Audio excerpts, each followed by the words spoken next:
Hello everyone, this is Philosophy of the People with Stefan Bertram and only Stefan Bertram this week because Ben is away.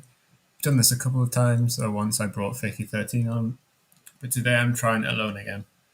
And today we're going to be talking about Dune and generally doing some literary criticism and relating that to kind of our socially media driven political moment.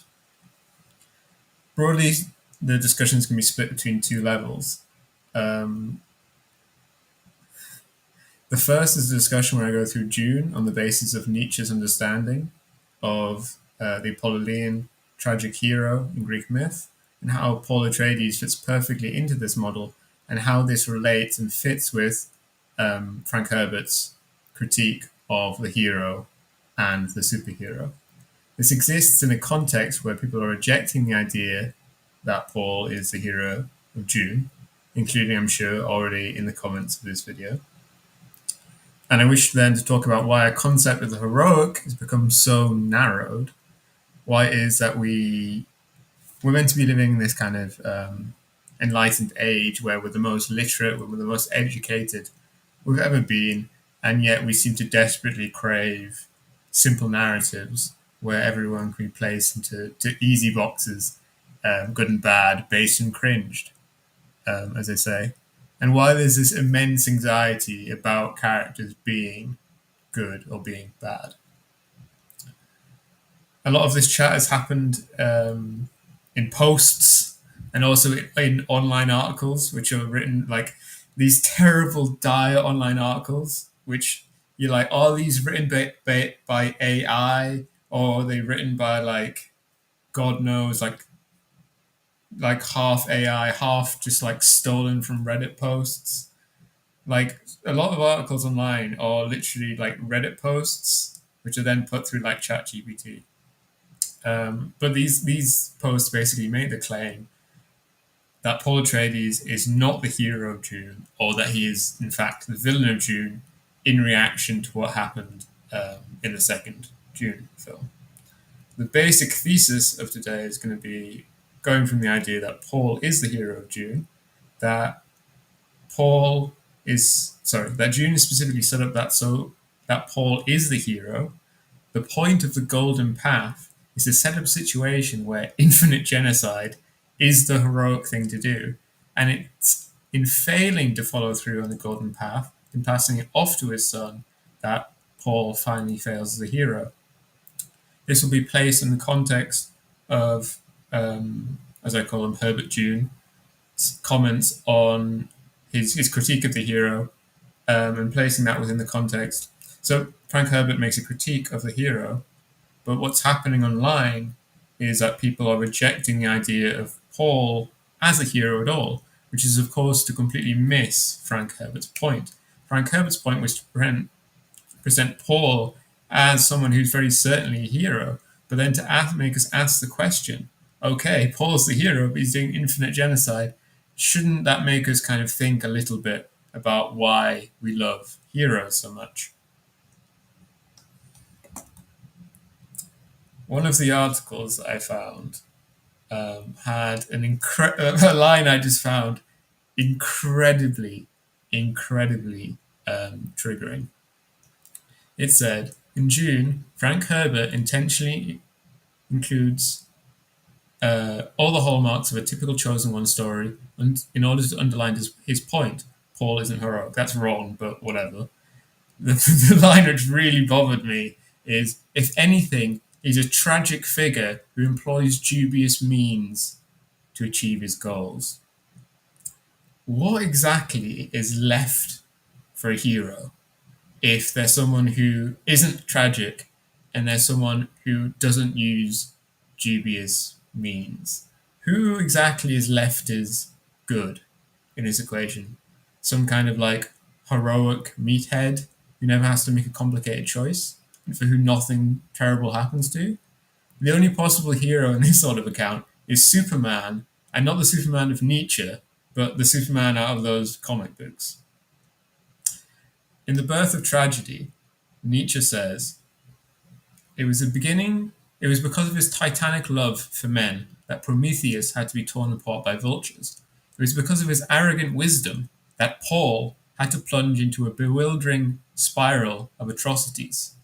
The hapless Paul, as a noble man who is destined to error and misery in spite of his wisdom, but who finally, through his great suffering, casts a beneficial spell on those around him, a spell which endures beyond his death. The noble man does not sin, the profound poet wants to tell us. All law, all natural order, even the moral world may be destroyed by his actions. Precisely through these actions, a higher enchanted circle of effects is drawn, which builds a new world on the ruins of the overturned one. Of course, in the actual quote, Nietzsche did not say Paul there, he said Oedipus. But they're very similar sorts of apollonian tragic heroes, heroes that we can see in human literature for thousands of years, regardless of what these subliterate explainer articles have to say. What exactly is the main feature of this sort of tragic hero? The first thing highlighted here by Nietzsche is that it's exactly in this immense virtuosity, great virtue of this hero, that leads them towards their tragic fate. The hero is not the person who avoids being tragic, but rather it's exactly the person who's led into tragedy by their personal characteristics that is the hero. It's Paul's persistence to go on, it's his victory, his victories, his will to survive, which sees him live to see his baby son murdered. Jean Bagelin has said in the chat, "What the fuck? Dune without Jean." I did tell you that I was going to do this, Gene, and you only sent me a love heart. So, you could have sent me more. He's delivered into tragedy exactly by his heroic nature, by his heroic successes, and has to bear the weight of all of it. My favorite scene in the movies is in the first movie, is the scene in the tent where Paul starts to finally see he ate some spice encrusted dank food.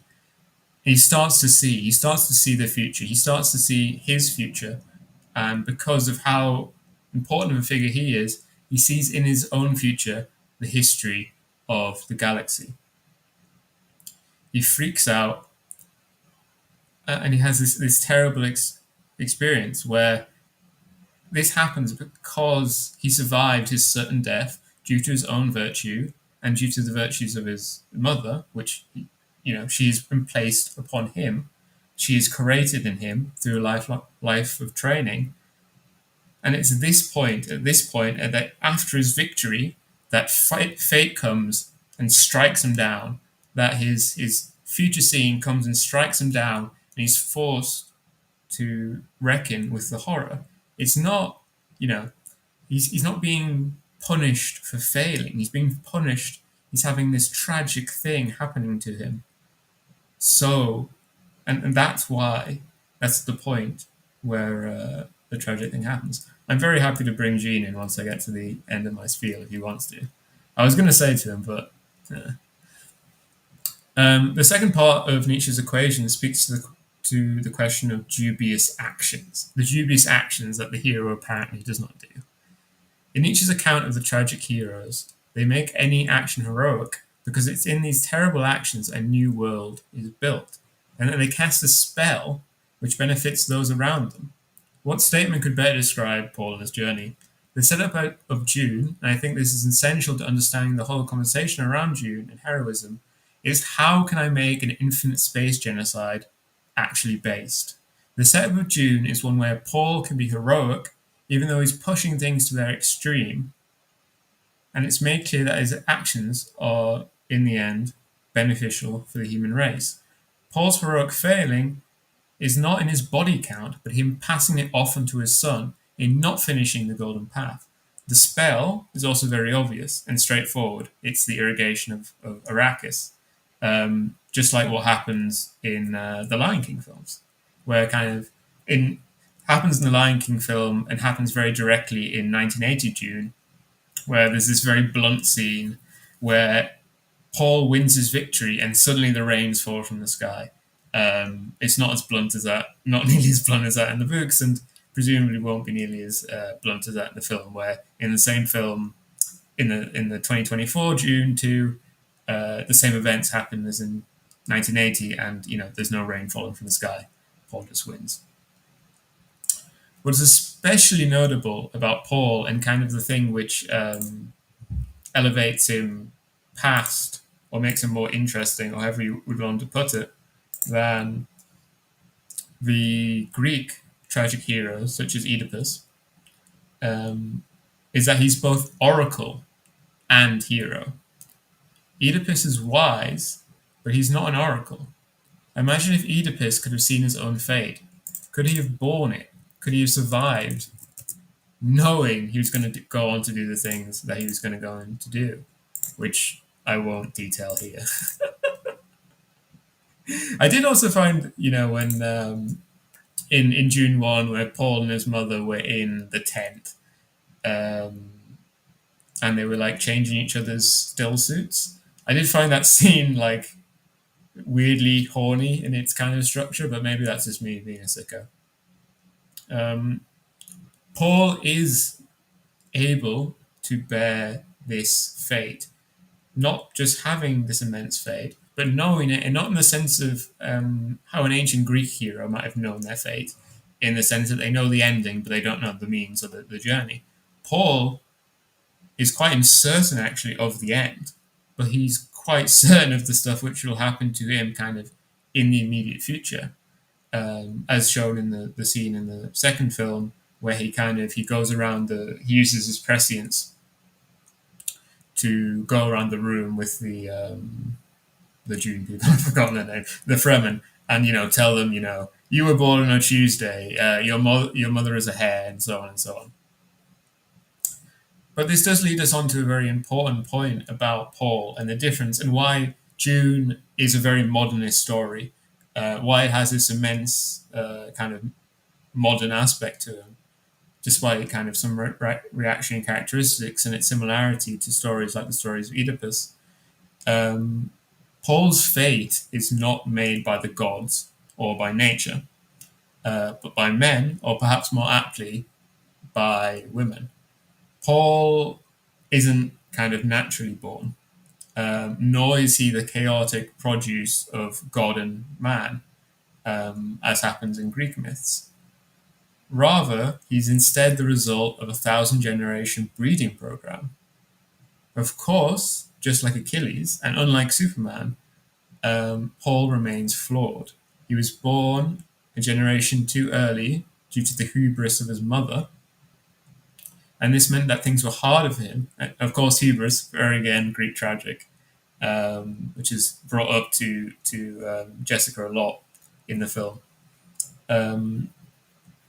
He was one generation early due to the hubris of his mother, and this meant things were harder for him than they should have been.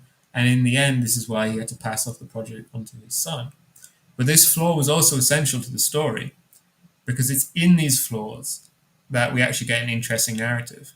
It's in this flaw which produced my favorite scene of the films, where Paul recoils in horror at his destiny.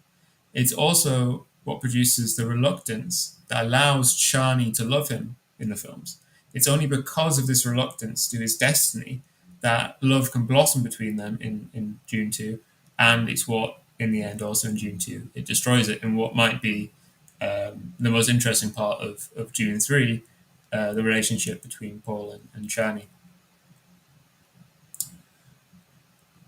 It's not just that kind of Paul is made by men, by women, in the films and the books, but everything in Dune is made by men, made by women, made by humans, made by people. There's no outside. And I think it's notable that Arrakis, despite being like incredibly hostile to life, Arrakis isn't the problem. Arrakis is in fact like the solution.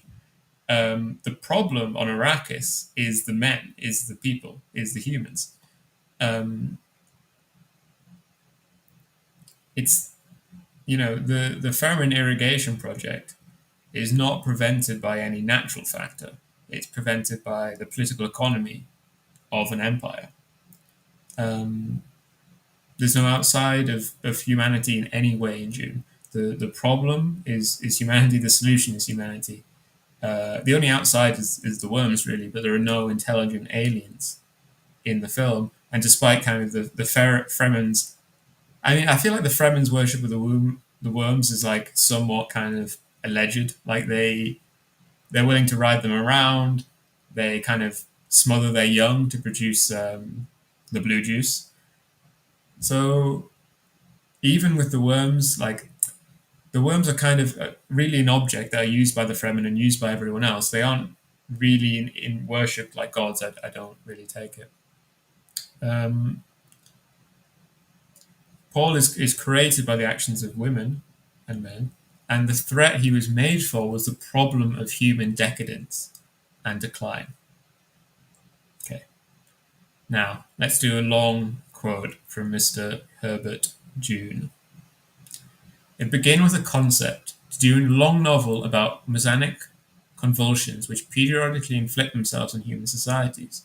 I had this theory that superheroes were disastrous for humans, that even if you postulated an infallible hero, the things that this hero set in motion fell into the hands of fallible mortals.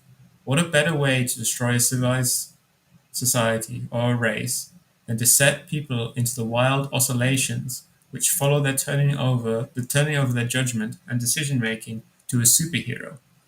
The faculty for wishful thinking at which superhero syndrome arises has not been sufficiently understood.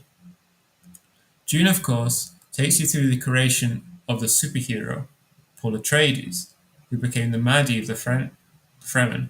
Please focus on the word creation, because many of the elements which go into the making of the superhero are laid out for you in this work. You have to have a kind of distillation of an you have here a kind of distillation of an aristocratic bureaucracy, one of which whose unmentioned ancestries is the Soviet experiment. Interesting.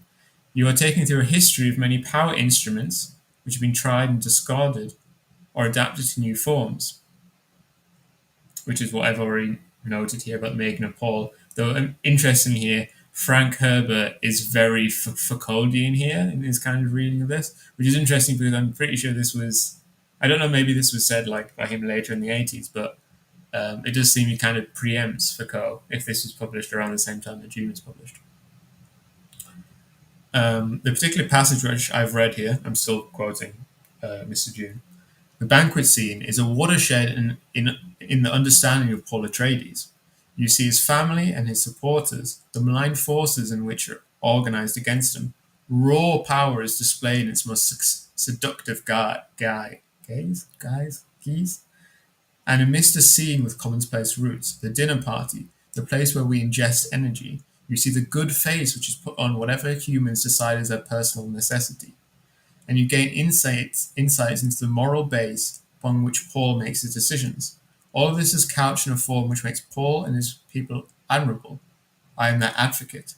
But don't lose sight of the fact that Paul Atreides acts with the same arrogance towards the common people as does their enemies. I'm showing you the superhero syndrome and your own participation in it. The arrogant are in part created by the meek. And another shorter quote from old Herbert. Don't give over all your critical faculties to people in power. No matter how admirable these people may appear to be, beneath the hero's facade, how have I forgotten that word? Facade. You will find human beings who make human mistakes. Enormous problems arise when human mistakes are made on the grand scale available to a superhero. And sometimes you run into another problem. It is demonstrable that power structures tend to attract people who want power for the sake of power, and that a significant portion of such people are imbalanced, in a word, insane. This is an account of the Apollonian tragic hero, but as Nietzsche is critical of this image of the Apollonian tragic hero, so is Frank Herbert. As Nietzsche makes clear when he puts it in the voice of the profound poet, Nietzsche emphasizes in the quote I read above from him that it's not him saying this, it's the profound poets. The noble man does not sin, the profound poet wants to tell us. All law, all natural order, even the moral world may be destroyed by his actions. But precisely through these actions, results in a higher enchanted circle effect, blah, blah, blah. He's critical of this sort of hero. And so, and as is Frank Herbert. And Frank Herbert really lays it on heavy in Dune Messiah, which is the point, which is kind of the book which people quote or cite as the point here, the alleged point here being it's to make Paul not a hero, to make clear to the audience that Paul is not a hero. And Herbert does this in a very blunt way in Dune Messiah, where he has Paul reading an account of the actions of Hitler and comes away unimpressed by Hitler's body count. He's like, woof, 6 million. I mean, I guess it was back. It was good back in those days. I think Herbert was being a bit blunt here. And in doing so, I think that's why a lot of people came away with the wrong perception of what he was trying to achieve. He's not saying that Paul is not the hero, but that we should be suspicious of heroes in general. Herbert's general critique of the hero form is not something I'm going to cover here, but we should be clear on what the nature of it is. The point, like Herbert's whole critique only makes sense if Paul is the hero of Dune. He's showing you a hero. He's showing this character who's certainly the hero of the story and saying, well, do you really want a hero so bad? Because this is what happens. This is what happens if you give over power to a hero. Okay, maybe he'll regenerate your fallen empire, but billions and billions are going to die for the sake of it. At this point, I would turn to the other side, which is to say, to ask the more general question of, okay, sure, Dune has these features of this apollonian tragic hero, which Herbert used as a critique of the hero form, of the superhero form, which was becoming prominent during his writings. But if we speak more generally, why is it that people were, very enthusiastic to claim that Paul is the villain of Dune? Why is it this great anxiety with Dune and with other characters? Why are we pushed to condemn them? What do we gain from it? Why was this question raised in the first place? What does it demonstrate about the cultural anxieties we're currently undergoing? The general furore around Paul, around Dune 2 in this way, which to be clear, everyone likes. It's a great movie. I'm not saying people didn't like it, but some people took it as kind of a saying that the hero, that Paul, is a villain. He's obviously a bad guy because he's a colonialist who does bad things and kills people.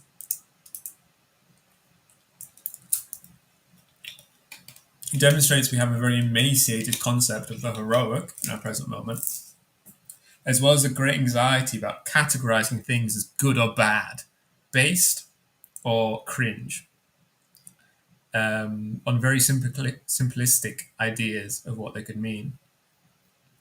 One significant part of what's going on here is kind of the basic sort of desire to say, actually, the opposite is true. To say the hero is the villain. We create this very simple, actually, I'm the smart one, I know what's going on. The obvious thing isn't true, and there's a deeper meaning. Which allows people to kind of feel like they got the story in some deeper way than most people do. Saying, what if the good thing was actually bad is far easier to parse and understand in a clickbait title than saying how Dune 2 captured Frank Herbert's critique of the hero. And of course, this allows people to then write YouTube titles saying things like, no, Paul really is the hero of Dune. Actually, the good thing is good. And so on and so on. And this also reflects this sort of thinking reflects and also informs an understanding in which a hero is when there's a character who's a goodie, and being a villain is when there's a character who's a baddie, which is then compounded with this moral conception of good and bad that is both highly simplified, like, for instance, the idea I've discussed quite often on this podcast, where people have this very simplistic idea of morality as if it could all be based on consent, while also being informed by like a certain kind of woke rad lib culture. Of course, if we think about it even for a second, we would realize that being good is insufficient for being a hero, and that being bad is also insufficient for being a villain. The actual relevant matter of being a hero, which takes you just from any other character to being a hero, is your effective capacity to change the world, to change the narrative, to change the story. We're all left in the condition of being that meme of the 4chaner who is asking if the gym is based or if the gym is cringe.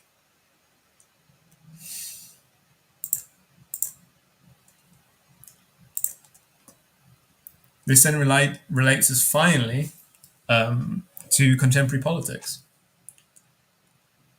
There's a very common thread in contemporary politics, which is expressed through social media, where politics is not, which is expressed especially on social media and through social media, through how social media is structured, which is not understood through real politics, through the concept that's derived from Lenin and is expressed in philosophy as being called real politics, where politics mostly consists in the question of who can do what to whom, not whom, whom, but rather picking out who's the good little nice guy and who is the big scary bad guy. At this point, we can clearly see the overlap between fandom and politics, where the two run into each other. I was also not accidental in saying, the big scary villain and the little tiny good boy. When we do see something like who can do what to whom expressed, it's very often taken that the good people are those who are lacking, and those that are bad who are the active ones. If we see a picture where someone is throwing someone else in jail, people assume, well, oh, it's the person that's throwing the person in jail who's the bad guy, and the person who's being thrown in jail who's the good guy.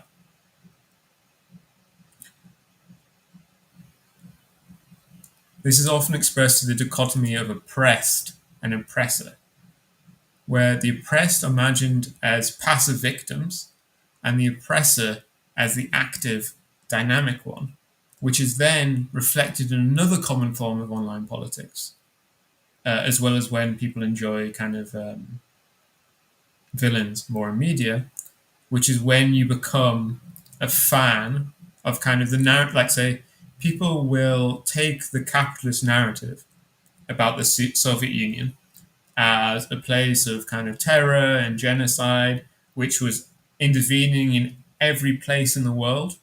And instead of rejecting this narrative and rejecting this dichotomy where the good people are always weak and always oppressed, they'll instead just flip it around. And they'll say, oh, the Soviet Union was like doing genocide all across the world and like killing 100 million people. Okay, well, that's based because they were active. They were doing stuff. They were cool, clearly. Like, they're cool because they did bad things. They don't actually just say, well, no, this isn't true. They accept it. They go, oh, no, that sounds cool to me. That sounds great. That sounds sick. And this brings us finally to summing everything up and putting things together. At which point afterwards, I guess I'll read chat, which I haven't been the whole time because I've been focusing. Nietzsche was, of course, a critic, exactly, of kind of the sort of thing I outlined in the previous statement. And Herbert was also, to some degree, kind of a critic of this, but perhaps on the other side. But they both agree on the important point that the hero is the person that's active, or at least the most active, the most determining of the circumstance of the place he's in. That's exactly what Paul is, and why he's the hero.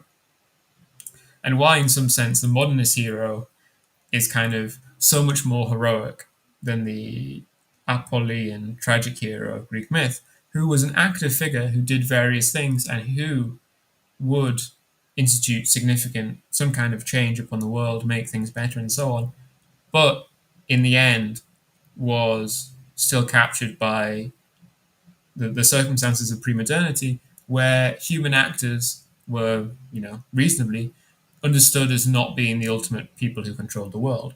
Well, obviously now in modernity, well, now we're in post-modernity where we're losing this now.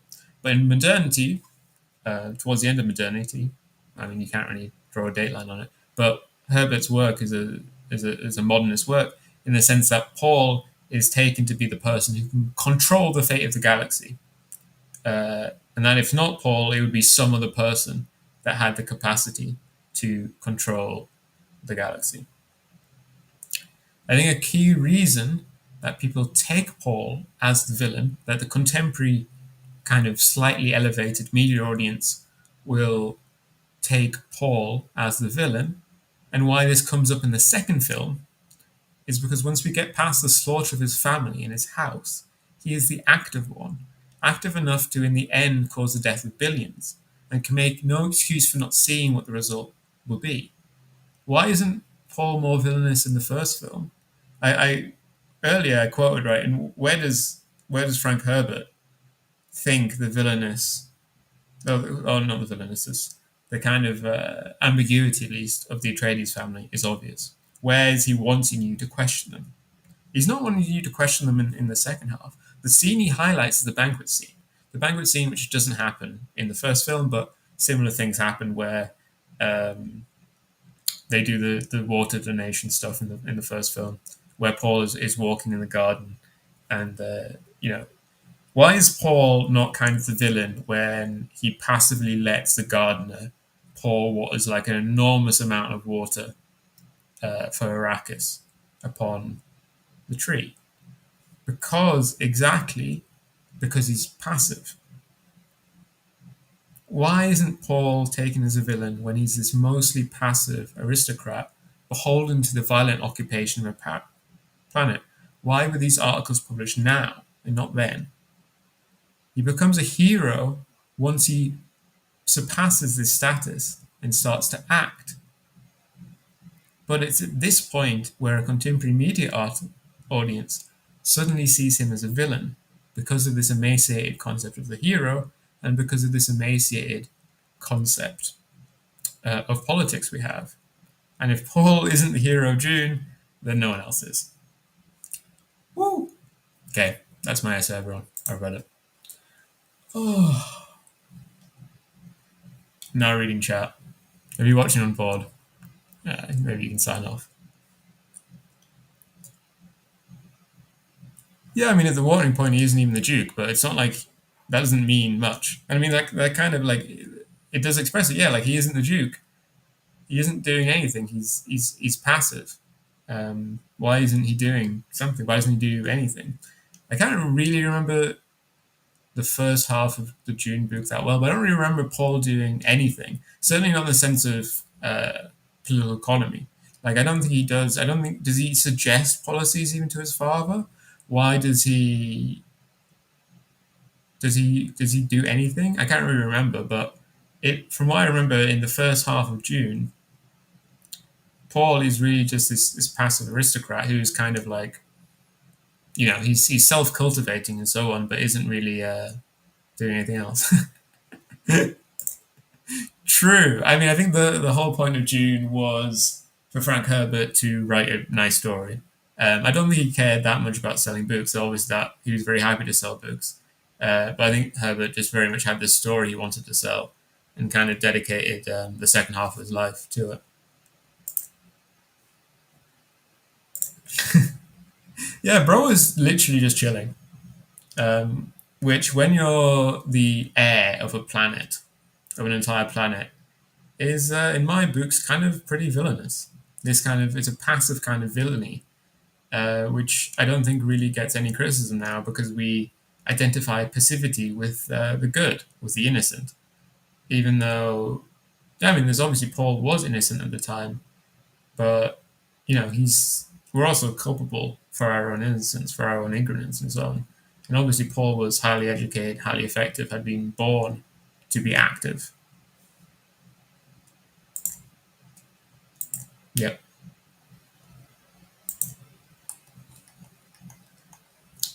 If you've written anything cool in the past hour and want me to comment on it, well, the past 35 minutes, just write it again. Because I'm probably not going to find it by scrolling through chat. True.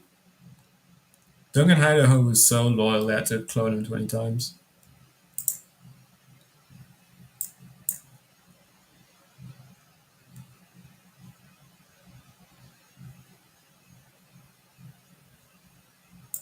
Yes. I mean, yeah. Well, I mean, not really, especially in the books. His dad is very, very hands off, not really involved at all. Um, well, but yeah, obviously his mother, was like, well, you, my boy, are gonna like your fate is absolutely sealed. Like Jessica, in that sense, is the most helicopter parent of it all. In beyond like killing your child, there was no way to like surely put them on a certain path more than what Jessica did. I mean, more than a bit, more than a bit. Ben.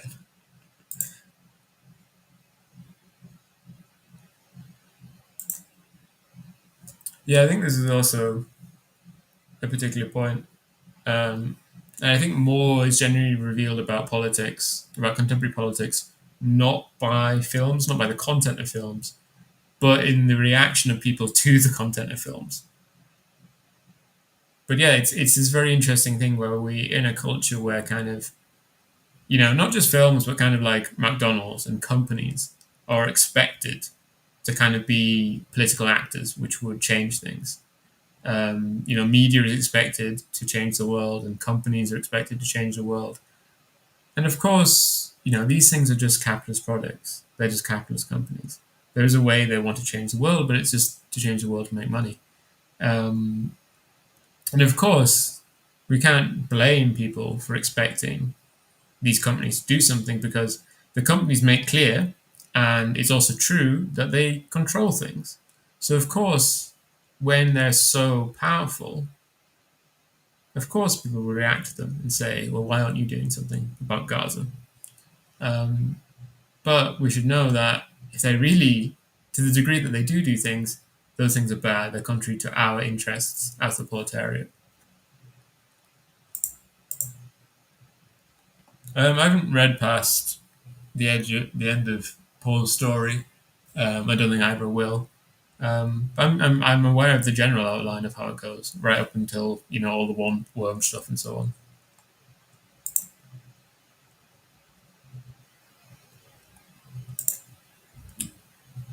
Yeah, I mean, I don't like the basically his son introduces the whole idea that the threat to humans is kind of these prescient robots, hunter killer drones, which are like prescient robots, which I think is bad for kind of the modernist structure of the books and kind of gets us into like a postmodernist thing. Um, I think it's better just left as a story where the only problems are people doing things to people.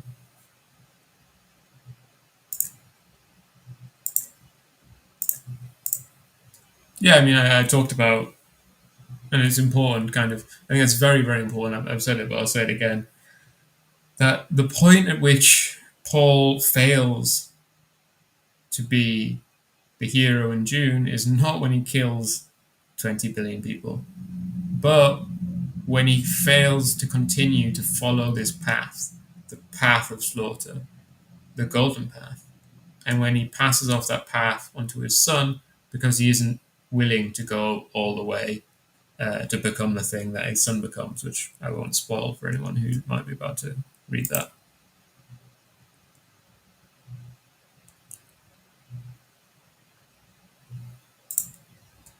Well, they are based on his notes, but I don't know to what if he wrote that, if he wrote the whole Hunter Killer drone.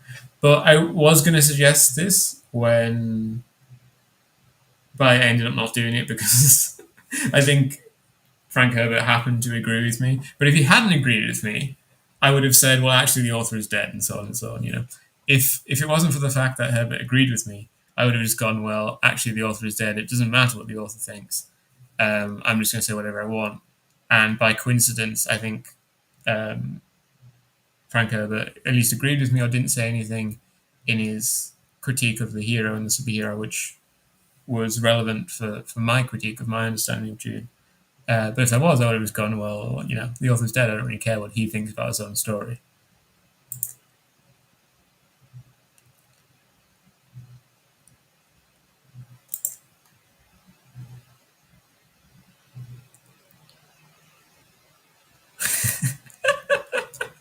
Thanks, Midi, for that addition.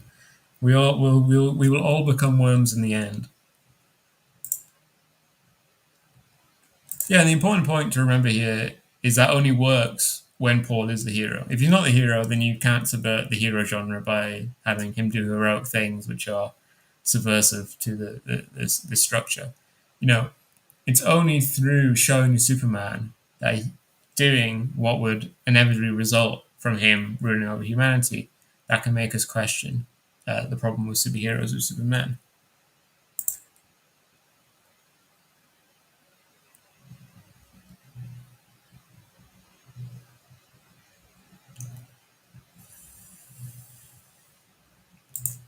Yeah, though it's going to be funny. Like, actually, I can't really remember. Like, it's going to be weird how Villeneuve copes with the story leaving Arrakis, um, because the first two films, beyond that one scene where they go to the planet of Grayscale, even more than the books, the films were so focused on Arrakis, and they didn't have, for instance, the first film, and then large parts even of her narrative in the second film were given to Chani, Princess what's her face, Arulium, or whatever her name is.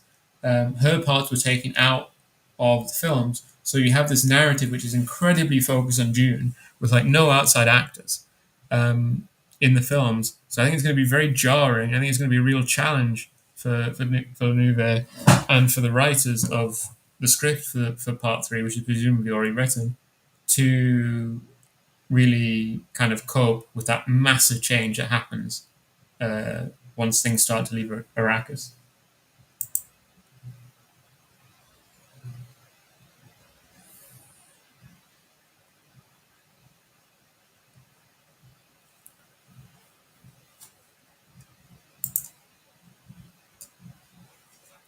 I mean, I think if we think about June as kind of like, if we try to think of it as like, is it realistic world building? I think the answer is like definitely not.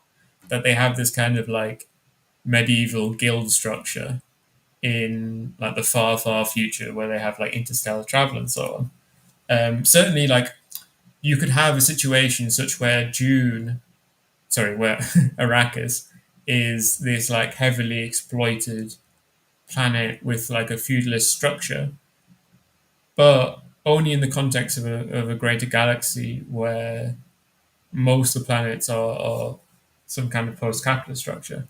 And this is one where Dune ends up being even less realistic than Warhammer 40k, which is saying something.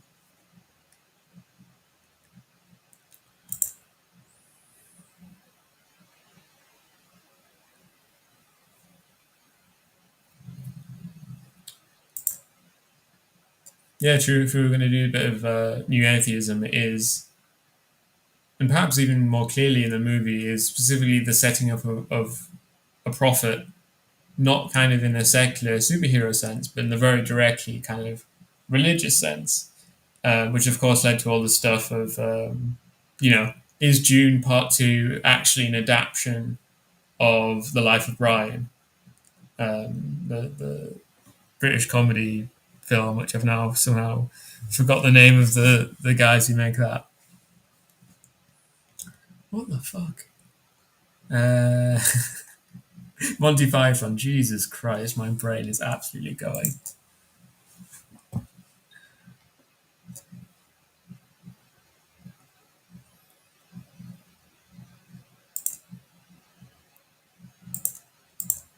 I mean, when I watched June 1, in the cinema, I was like, it left me in like an altered state of consciousness for like 3 days.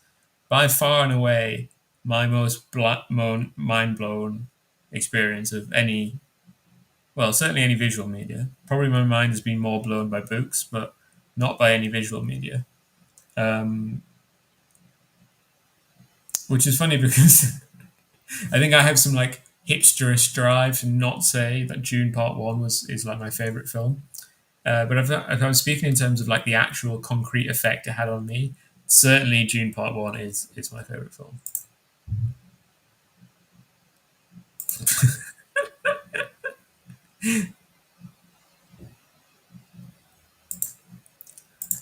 I mean, but this is also super goofy, right?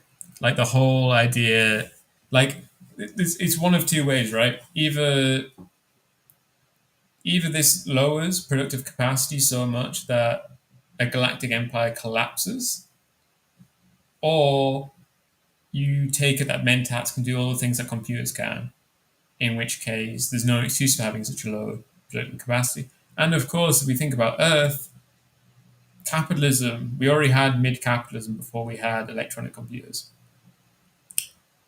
So there's nothing forbidden in Dune that we didn't have in 1940, you know.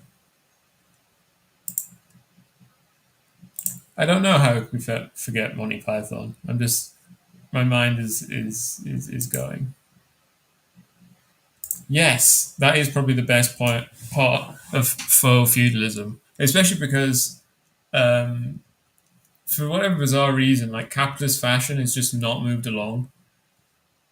Like since well, when did they get rid of the waistcoat in kind of formal Western dress? About 1950. But since 1950, Western formal dress has not changed basically for men.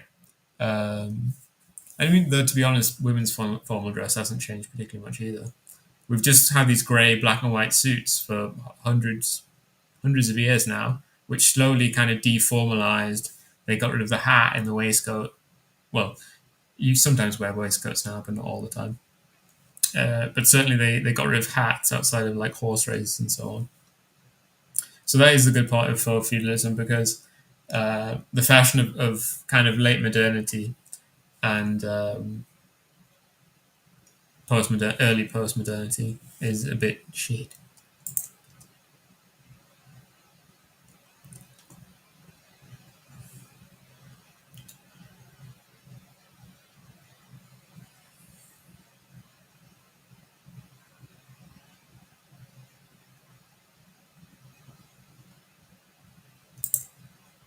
Yeah, I think like kind of productive capacity and situation would vary massively planet from planet.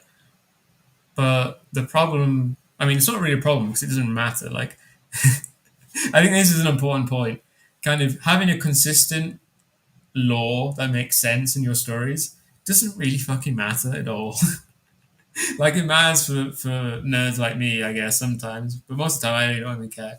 It mainly matters for people who write wikiers, but you shouldn't base your stories on people who write wikiers. You should focus on telling great stories and not worry so much about the law making kind of consistent political economic sense. Um, and in that case, Dune is a brilliant story, but I don't think its political economy makes any sense. Are they, or are they meant to be a guild structure which existed in feudalism?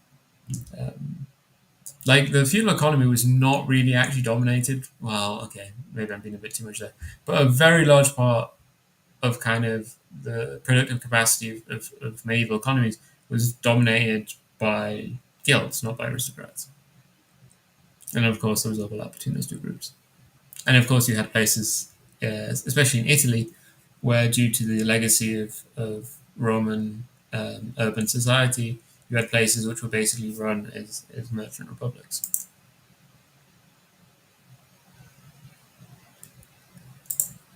Yeah, I guess that does make more sense if we're talking about mentats.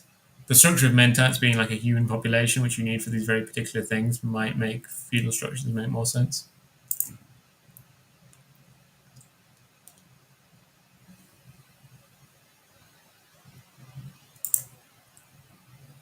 Yeah, I mean, I think definitely in the series these powers do work, um, but I think it's useful to understand Dune and to understand stories generally in this way, which is not to worry so much about like, well, would it actually work or so on, but to kind of take the story as it is, to think about what it's trying to tell us, and what it's trying to speak about, and the ways in which it's interesting and the way in which it's fascinating. Um, to ask these sorts of questions about, I mean, does the voice really work? Like, you imagine it works a lot more for someone who's a recognized aristocrat, even if there is kind of this pseudo magical sci-fi element to it.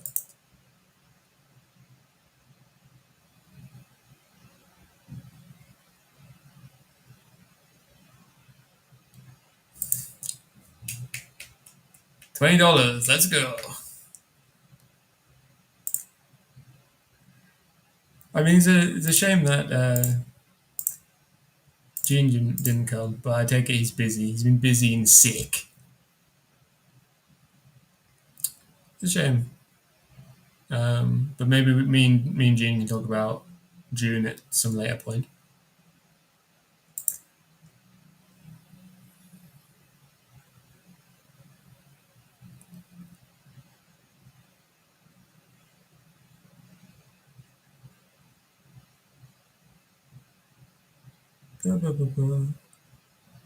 You guys are posting too fast. I can't read everything and react to it.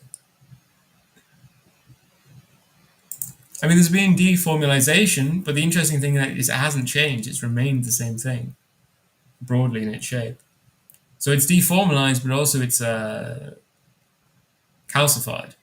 Formal dress is become less formal, less stringent. Circumstances in which you're required to wear it become less, but it's become calcified in its structure. Probably for the same reasons, where kind of tastemakers have less power, and thus there's less ability for formal fashion to actually change.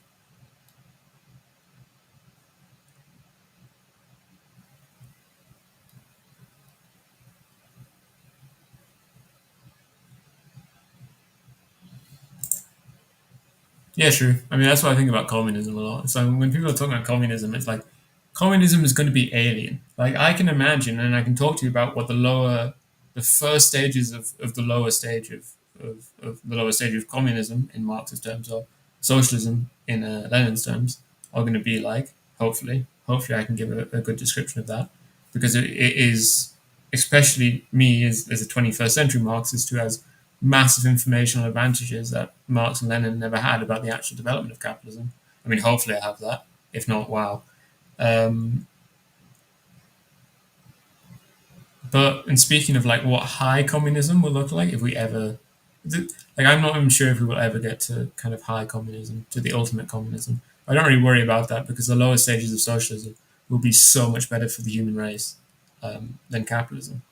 But I think it's true that how really communism will go is quite mysterious to us.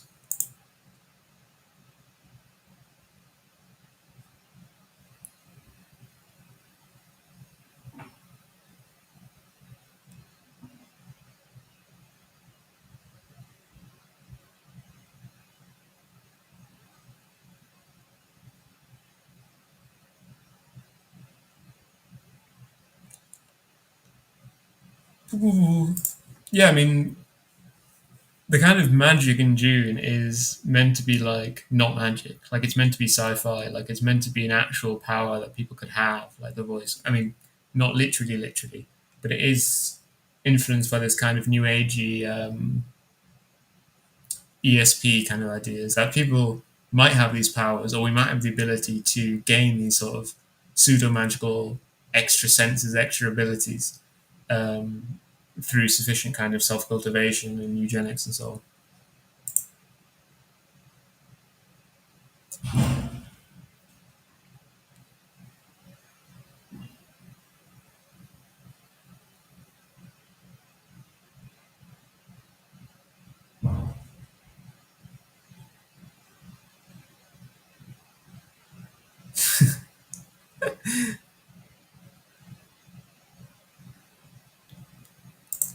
Yeah, he was like kind of that sort of thing. Like he was very concerned about authority. He was concerned about like the destruction of the natural world. Um, he'd probably go hard on Twitter these days.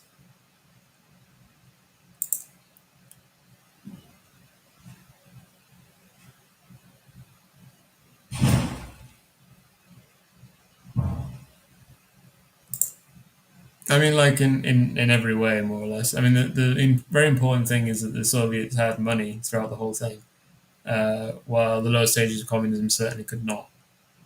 Or specifically, like Marx makes very clear in Critique of the Gotha program that they couldn't have money. And the kind of key difference between the lower stages of socialism and or communism and the higher stage of communism is that in the lower stage of communism there won't be money, there won't be commodity production, which is the production of things for the sake of selling them.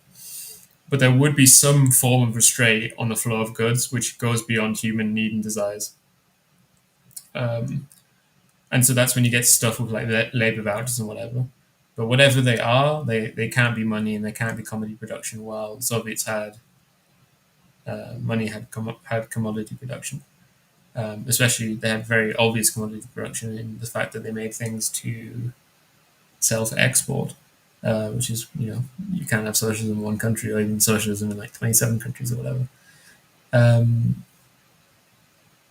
and the point is that the lower stages of communism would have some form of restraint on the flow of production of the flow of goods uh, beyond human needs and desires, while the higher stage of communism would have none.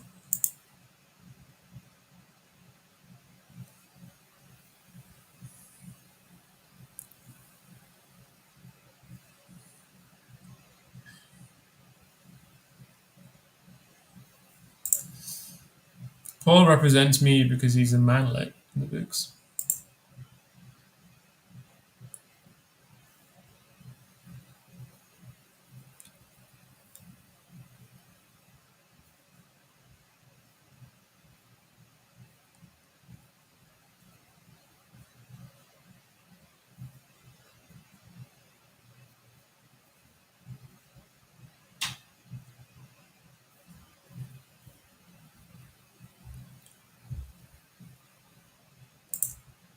No, this is Gene.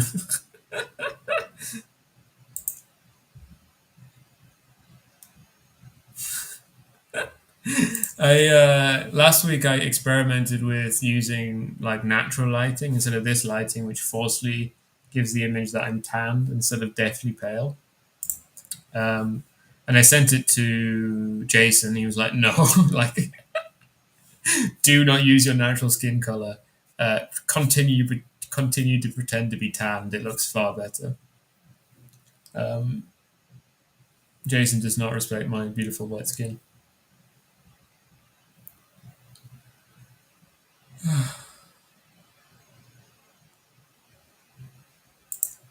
Yeah, I mean the that kind of stuff. I feel like it's not a direction I enjoy with you. But good. I've read chat comments until we got up to an hour, and we also got to 200 viewers, though half of them are Twitter bots. So what can you do? Presumably, when I get the thing is now when we get to 200 viewers on the view counter, that normally means we actually have about 100 viewers across all the channels because we're starting to get like a massive amount of Twitter bots on every single video we put out, and it's interesting. I assume it's Elon Musk doing something to fake ad revenue, basically, but it's so obviously transparent because they aren't even bots which comment. Yeah, Ben, I know you're not a bot 'cause you're commenting. They never comment or say anything. They just sit there inflating the numbers as if people would be so stupid. I mean, I guess the point is Twitter has instituted this in order to trick other robots, which only look at the numbers and don't look at obvious things like comments and so on, to realize that these are obviously botted numbers. Twitter mentats. I think the general thing on Twitter is they're much closer to highly regarded people rather than mentats. Okay, everyone, I'm going to knock it off. It was lovely speaking to you, lovely reading all your comments, and I was very happy to have done this today. I think it went well. Um, I only discussed. I've been baited to continue on. Um, we have talked about. I had talked about Leto, but just in the sense of not talking about his dad. Um, Maybe we can talk about Leto in the future, Eugene. But I don't think there's enough on Leto the second to really to go into. Maybe if we did something on Leto the first and Leto the second. So true. So true. Bye everyone.